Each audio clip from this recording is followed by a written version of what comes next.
July 1st in 2021, and Xi Jinping mentioned Taiwan's unification is Chinese historical mission and conveyed the aliens to inside and outside, knowing that Taiwan has never been part of the People's Republic of China in history. He will be embarrassed and in agony after returning to his room.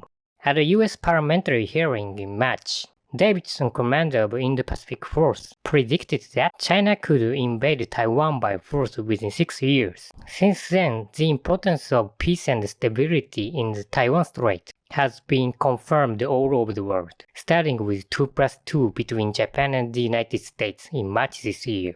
Given that Yonaguni Island is only about 100 kilometers away from Taiwan, that Senkaku Islands continue to be threatened by China. China's invasion of Taiwan should not be unrelated to Japan. In addition, about 25,000 Japanese arrive in Taiwan, and 2 million Japanese travel every year. In other words, in the case of a surprise invasion, it is estimated that there are about 40,000 to 50,000 Japanese. It is 400 jumbo jet transportations. Considering the other 700,000 foreigners, it turns out that it is not realistic to escape abroad quickly. This time I'd like to see how China will invade Taiwan by force. First, let's briefly see the geospatial relationship between Taiwan and China, and the characteristic of Taiwan's land. There is a Taiwan Strait between China and Taiwan. The distance is 150 to 200 kilometers. The maximum range of major howitzer is about 30 kilometers, so it cannot be reached. Marathon runner ran 40 kilometers in about 1 hour, but how hard it would be to swim. Even Australian iron soap must be washed away. The first wave of attack on the main island would be missiles and naval gunfire.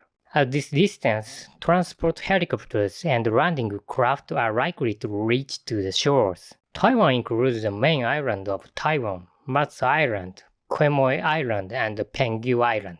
Mazu and Quemoy are 5 kilometers from mainland China, and Penghu Island is 150 kilometers. Mazu and Quemoy are within range of all mortars. However, the mountains are probably fortified, so it may not be easy to occupy them completely.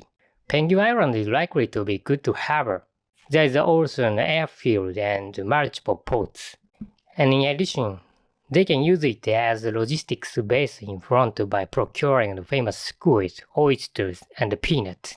The coastal area is shallow and rocky, so landing seems difficult. The central to eastern part of the island is overgrown with trees, and it seems that it has been fortified in preparation for the war. It's quite troublesome for China to have a guerrilla warfare here. Invading the mainland without occupying this island, they will stab from the side or behind, so the People's Liberation Army will either destroy or occupy it. Next is mainland Taiwan. As a whole, the depth is shallow. The west side is flat and city spreads, and the east side is mountainous. Multiple rivers will divide the land and the troops after landing. This is the same for the Taiwanese army. Suitable landing sites are existing north and south of west coast, and large-scale landing is limited, dotted with airfield and ports. There are narrow bottlenecks between the flat field and moving large troops in the midst of enemy interfere.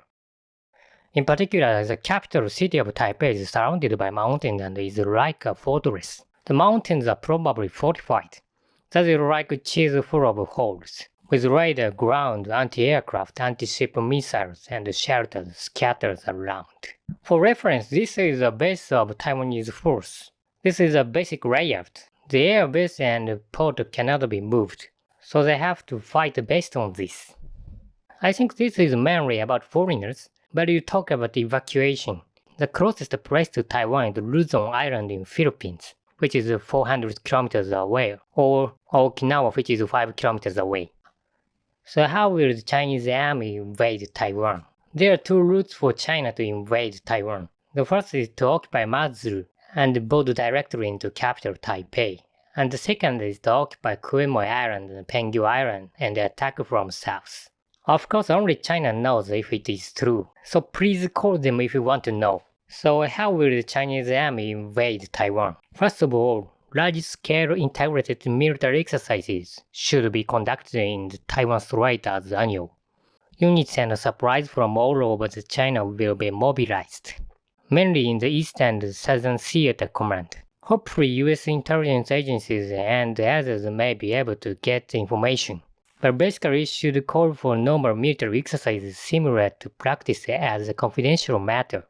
Soldiers will know just before launching a missile or bombing.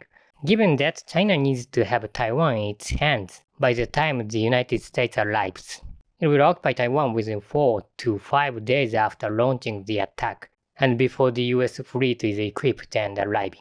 Therefore, it seems that the preparation for the operation, which is disguised as an exercise, is quite important. First of all, cyber attack is carried out in the current war. Cyber attacks will take months to infuse malware, malfunctioning power facilities, and completely paralyzing transportation and communication infrastructure. For closed system, it is okay if a virus containing USB is inserted by the operatives and corporators who are growing covertly on daily basis. In Taiwan, they speak the same Chinese and look same, so it's relatively easy to do. At the same time, fake news should be disseminated online. In Taiwan's case, unifying with China brings utopia. There is no possibility of winning.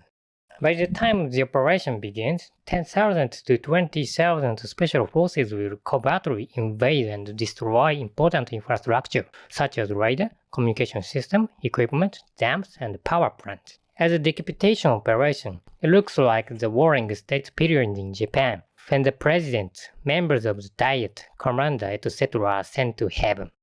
As for missiles, about 1,000 medium and short-range intercontinental ballistic missiles and a total of 500 cruise missiles will drop. Because the number is limited, the target would be military installations such as the capital center, radar, and runways. Taiwan is also trying to use roads as runways, so I think a straight highway in the city will be destroyed. This should have reached at Mazu and Quemoy as much as the terrain changes. Many bombs such as US military mortars and nuclear bunker busters will be launched into the mountains. Landing will be quick with landing craft and transport helicopters. Anyway, they should be able to occupy the island surely by utilizing in numbers, surrounding the mountains with force, and erasing Taiwanese soldiers in bush. In this case, it seems difficult for 10,000 residents of Mazu and 100,000 residents of Quemoy to evacuate. China will attack Penghu Island in parallel with neutralization of Quemoy Island.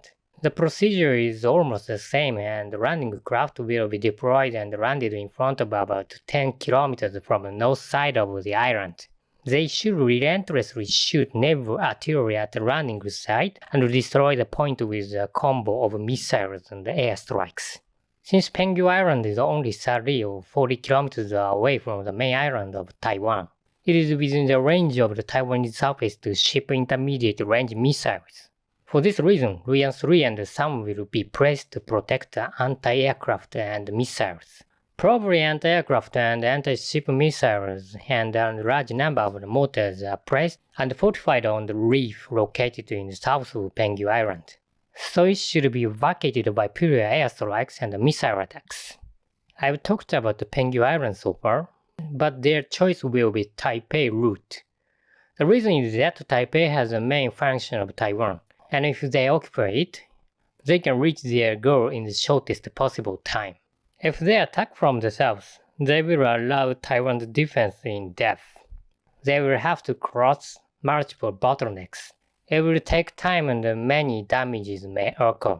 On the other hand, if they occupy the surrounding islands other than the main land island first, even if the main island of Taiwan cannot be occupied due to an obstacle, like US force, there is a high possibility that they will be able to maintain Quemoy, Mazu, and Penghu, so they will be able to achieve a part of their purpose as a result. Landing will take place from Barshaja to the coast of Driftwood. Overall, the terrain is flat and weak, and landing is relatively easy. First of all, the landing area will be thoroughly destroyed by the airstrikes and naval gunfire. Taoyuan City will be returned to the ash and will be returned to civilization during the Yayoi period in Japan. The annual manga event in April and the Winter Taiwan Marathon are cancelled, BBNs retired, SHE and Pop Ready will be forced to disband and will never be able to eat authentic Taiwan ramen or delicious pineapples. Now here's the difficult part of running operation. Perhaps Taiwan will soon deploy mines along the coast. Mines are difficult to detect and dispose of, require time to process and are extremely cumbersome. If it is used for mine sweeping in front of the enemy, it will be the target of a surface-to-ship missile. Therefore, you should make agile attacks by paratroopers and helping units. Approximately 200 or more large and medium-sized transport helicopters fly in ultra-low altitude of 50 meters or less at sea, and fly in a distributed manner while limiting damage. Fly along the mountain on the east side and land. It will secure the main points of the command post, the destruction of field artillery units, and ports and bridges. Also, some should occupy the bottlenecks and completely block Taiwanese reinforcement.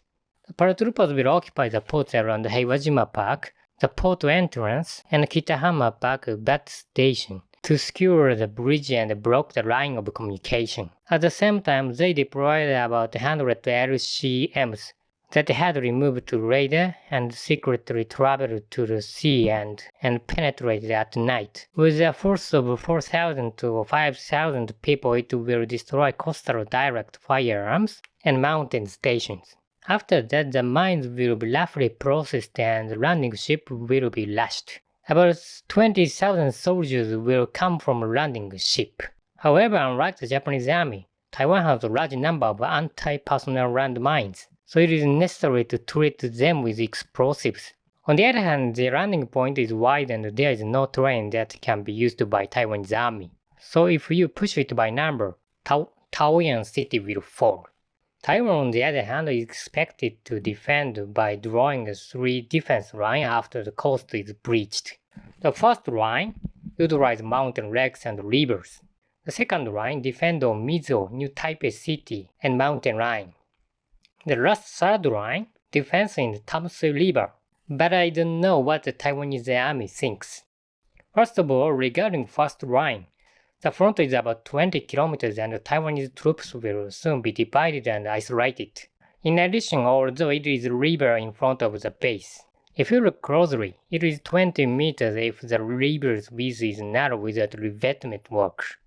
Most Chinese tanks can run at a depth of 5 meters in river, so even if Taiwanese army destroy all the bridges, the effect of stalling is insignificant. There are 3 major routes on the first line, but the terrain is strong and the Chinese army is stalled. In addition to the natural terrain, the route is almost urban, and if Taiwanese guerrilla forces are lacking, Chinese army will have to move slowly under the lead of infantry. In addition, if there are anti-personnel landmines and gimmick traps in both the mountains and the urban areas, it will be difficult for infantry to penetrate. Therefore, relentless missile attacks, bombardment, and artillery attacks on bottlenecks should be carried out, and the city area should be ashes, and the heavy attack and paratroopers on the second lap should be thrown in here, and attack the position from behind. Next, on the second line, battles will occur in parallel with the attacks on the first line. Taiwanese army should be able to earn some time here to fight on the third line. Perhaps the first and second lines will break through in 2 or 3 days, as they are almost unprepared if China's surprise attack is successful. The final line is river covered. River that surrounds the capital and becomes a raptor, a castle in the sky. China wants to eliminate Taiwanese government dignitaries and resign from the cabinet before US military vessels come to support. Therefore, ground troops, including special forces, will infiltrate from the beginning and occupy parliament and government agencies. Taiwanese troops and volunteers fight guerrilla warfare in occupied urban areas and eastern mountains. Once it reaches this point, it's time to hunt on the remnant slowly. In China's second carrier ram, Hong Kong will create a Taiwan Worlds, and a total Taiwan qualification match will be held. After that, you can see that they follow Tibet and Uyghur, right? So unfortunately, what should foreigners do if they happen to travel to Taiwan or have lived in Taiwan? There are 3 main ways to deal with this. 1. Don't go to Taiwan, not live. 2. Take weapons and fight. 3. Runway. First is it's easy if the battle hasn't started. It is best to stay away from danger.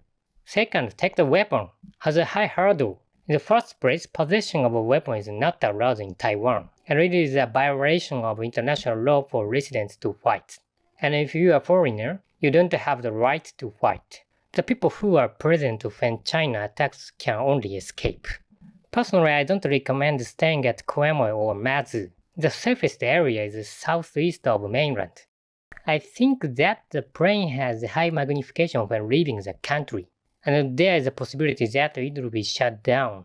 If China did not blockade at sea, ashram on the ship would be certain. There is a Kuroshio current from the southern coast of Taiwan to around Kyushu in Japan.